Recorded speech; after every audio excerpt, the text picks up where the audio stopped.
একটা পরিবার নতুন বাড়িতে ওঠার পর থেকে অদ্ভুত কিছু ঘটতে শুরু করে। রাত হলেই বাড়ির ভেতর থেকে অচেনা শব্দ আসে, দরজা নিজে থেকেই খুলে যায়। আর ধীরে ধীরে পরিবারের ছোট্ট ছেলে ডাল্টনের সঙ্গে এমন একটা ঘটনা ঘটে যেটার কোনো ডাক্তারি ব্যাখ্যা পাওয়াই যায় না। কিন্তু আসলে রহস্যটা আরও বেশি ভয়ঙ্কর, কারণ ডাল্টন আসলে মারা যায়নি। এই বাচ্চাটি এমন একটি জায়গায় আটকে গেছে যেখান থেকে জীবিত অবস্থায় ফিরে আসা প্রায় অসম্ভব। তো বন্ধুরা, আজকের কাহিনী 2010 সালে মুক্তি পাওয়া সেই জনপ্রিয় হলিউড সিনেমা দ্য ইনসিডিয়াস। তো কাহিনীর শুরুতেই আমরা জস আর রেনি নামের এক দম্পতিকে দেখতে পাই, যারা কিনা তাদের তিনজন সন্তানকে নিয়ে নতুন একটা বাড়িতে এসে ওঠে। আর প্রথম দিকে সবকিছু একদমই নর্মাল ছিল, কিন্তু কিছুদিন পর রেনি বাড়ির ভেতরে অদ্ভুত কিছু জিনিস লক্ষ্য করতে শুরু করে। কখনো দরজার নিজে থেকে খুলে যাচ্ছে, কখনো অচেনা শব্দ শোনা যাচ্ছে, আবার কখনো এমনটা মনে হয় যে কেউ যেন এই বাড়ির মধ্যে ঘুরে বেড়াচ্ছে। তবে জস এইসব ব্যাপারকে খুব একটা গুরুত্ব দেয় না। এরপর একদিন তাদের বড় ছেলে ডাল্টন বাড়ির চিলেকোঠার উপরে উঠে যায়, আর সেখানে হঠাৎ করে একটি মই থেকে পড়ে যায়। কিছুক্ষণ পর ডাল্টন নরমালি ঘুমিয়ে পড়ে, কিন্তু পরের দিন সকালে দেখা যায় যে সে আর ঘুম থেকে উঠছেই না। জস আর রেনি প্রথমে ভাবতে থাকে হয়তো ডাল্টন গভীর ঘুমে আছে, কিন্তু ঘন্টার পর ঘন্টা কেটে গেলেও তার কোনো জ্ঞান ফেরে না। শেষ পর্যন্ত বাচ্চাটিকে হাসপাতালে নিয়ে যাওয়া হয়। ডাক্তাররা পরীক্ষা করে জানতে পারে যে ডাল্টনের শরীরে কোনো প্রবলেম নেই, তার মস্তিষ্ক এমন কোনো সমস্যা দেখা যাচ্ছে না যেটার কারণে সে এতদিন অচেতন হয়ে থাকতে পারে। কিন্তু ছেলেটা তবুও জ্ঞানহীন অবস্থায় পড়ে থাকে। কয়েক মাস কেটে যায়, ডাল্টন একইভাবে বিছানায় পড়ে থাকে। আর ঠিক তখন থেকে তাদের বাড়ির ভেতরে অদ্ভুত ঘটনাগুলো আরো বাড়তে শুরু করে। রেনি একদিন বাড়িতে একা থাকা অবস্থায় পিয়ানোর কাছে একটা অদ্ভুত শব্দ শুনতে পায়, কিন্তু যখন ওপরে গিয়ে দেখতে পায় সেখানে আসলে কেউ ছিলই না। এরপর রেনি বাড়িতে একটা অদ্ভুত ছায়া মূর্তি দেখতে পায়। এইসব দেখে জস বুঝতে পেরে যায় যে ব্যাপারটা শুধুমাত্র রেনির কল্পনা নয়, এটা আসলে বাস্তব।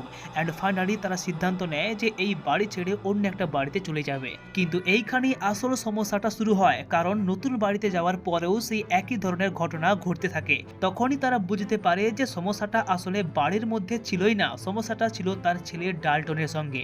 এরপর তাদের বাড়িতে লরেন নামের এক মহিলার আগমন হয়। লরেন হলো জসের মা। ডাল্টনের এমন অবস্থা দেখে খুবই চিন্তিত হয়ে পড়ে, কারণ তার মনে পড়ে যে ছোটবেলায় জসের সঙ্গে একই ধরনের ঘটনা ঘটেছিল। জস ছোটবেলায় এমন কিছু দেখতে পেত যেগুলো অন্য কেউ দেখতে পেতই না। আর এইখানে আমরা জানতে পারি ডাল্টনের আসল রহস্যটা কি। ডাল্টন নামের এই ছোট্ট বাচ্চাটির শরীরে একটা বিশেষ ক্ষমতা আছে। এই বাচ্চাটি নিজের ঘুমের মধ্যেই নিজের শরীরকে ছেড়ে তার আত্মাকে অন্য জগতে নিয়ে চলে যায়, যেই জগতের নাম দ্য ফার্দার। দ্য ফার্দার কোনো সাধারণ ভূতের জগৎ নয়, এটা এমন একটা জায়গা যেখানে জীবিত মানুষের আত্মা ঘুরে বেড়াতে পারে, আর মৃত আত্মারাও সেই একই জায়গাতেই থাকে। কিন্তু ব্যাপারটা হলো যে ডাল্টন ছোট্টবেলা থেকেই এই ক্ষমতাটা ইউজ করে আসতো, কিন্তু সে বুঝতেই পারেনি যে প্রত্যেকবার নিজের শরীর ছেড়ে বের হওয়ার সময় সে আসলে তার শরীর থেকে দূরে চলে যাচ্ছে। এক সময় সে এতটাই গভীরে চলে যায় যে নিজের শরীরে আর ফিরে আসতে পারে না। ডাল্টনের শরীর তখন শুধু একটা খালি শরীরের মতো বিছানায় পড়ে থাকে। মিনওয়াইল সেই ভয়ঙ্কর দুনিয়া দ্য ফার্দারের মধ্যে ডাল্টনের আত্মাকে ধরার জন্য বেশ কিছু ভয়ঙ্কর আত্মা অপেক্ষা করেছিল। এরই মধ্যে সবচেয়ে ভয়ঙ্কর ছিল একটা লাল মুখর ডিমন। এই ডিমন ডাল্টনের শরীর দখল করতে চায়, কারণ ডাল্টনের শরীর তখন আত্মাহীন অবস্থায় পড়ে আছে। জসের মা লরেন একজন প্যারানর্মাল ইনভেস্টিগেটর এলিস নামের একজন মহিলাকে ডাকে। আর এলিস নামের এই মহিলাটি যখন ডাল্টনের ঘরে ঢুকে তখন দেখতে পারে যে ব্যাপারটা কোনো সাধারণ হন্টিং নয়। সে জানায় ডাল্টনের শরীর আসলে কমায় নেই, তার আত্মা দ্য ফার্দারে আটকে আছে। তোমরা যদি ডাল্টনকে ফিরিয়ে আনতে চাও তাহলে কাউকে দ্য ফার্দারের ভেতরে যেতে হবে। আর তখনই জস জানতে পেরে যায় যে ছোট্টবেলায় তারও মধ্যে এই একই ক্ষমতায় ছিল। সেও নাকি নিজের শরীর ছেড়ে দ্য ফার্দারে যেতে পারত, কিন্তু ছোটবেলায় জসের সঙ্গে এমন কিছু ঘটেছিল যার কারণে তার মা সেই ক্ষমতার কথা তাকে ভুলিয়ে দিয়েছিল। জসের মা লরেন আসলে ভয় পেত, কারণ জসের আত্মাকে একটা ভয়ঙ্কর বৃদ্ধা মহিলা অনুসরণ করত। আর এই বৃদ্ধা মহিলাকে আমরা কিন্তু এই সিনেমার মধ্যে অনেক সময় দেখতে পাই। কিন্তু এইবার ডাল্টনকে বাঁচানোর জন্য জসকে আবার নিজের পুরনো ক্ষমতাকে ব্যবহার করতে হয়। এলিস নামের এই মহিলাটি তাকে সাহায্য করে আর জসের আত্মাকে দ্য ফার্দারে পাঠিয়ে দেয়। এই দুনিয়ায় এসে জস দেখতে পায় জায়গাটা একেবারে ভয়ঙ্কর দুঃস্বপ্নের মতো। চারিপাশে অন্ধকার, অসংখ্য মৃত্যু আত্মা, অদ্ভুত সব প্রাণী ঘুরে বেড়াচ্ছে। অ্যান্ড ফাইনালি সে ডাল্টনের আত্মাকে খুঁজে পেয়ে যায়। কিন্তু ডাল্টনের কাছে পৌঁছানোর আগেই তাকে সে লাল মুখোশওয়ালা ডেমনের মুখোমুখি হতে হয়। লাল মুখোশওয়ালা শয়তানটি ডাল্টনকে নিজের কাছে আটকে রেখেছিল।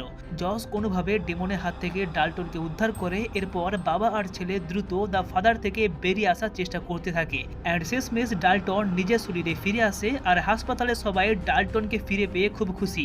তাদের মনে হতে থাকে সবকিছু একেবারে নর্মাল হয়ে গেছে। পরিবারটা ভাবে এবার হয়তো তারা আবার নর্মাল জীবন শুরু করতে পারবে, কিন্তু আসলে সবচেয়ে বড় বিপদ তখনও বাকি ছিল। কারণ জস যখন ডাল্টনকে ফিরিয়ে আনতে দ্য ফার্দারে গিয়েছিল তখন তার নিজের শরীরটাও কিছু সময়ের জন্য আত্মাহীন হয়ে যায়।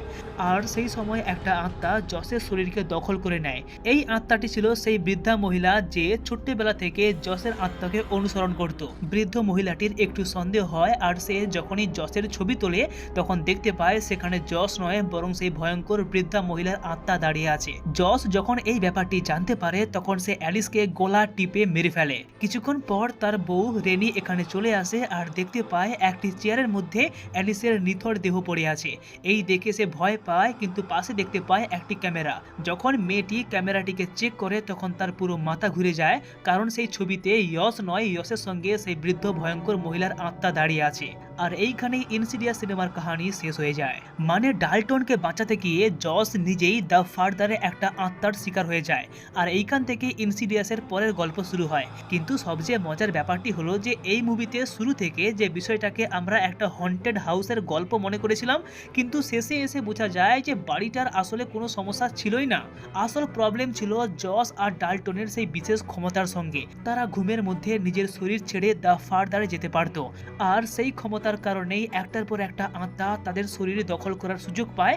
আর এটাই ছিল ইনসিডিয়াসের সবচেয়ে বড় রহস্য।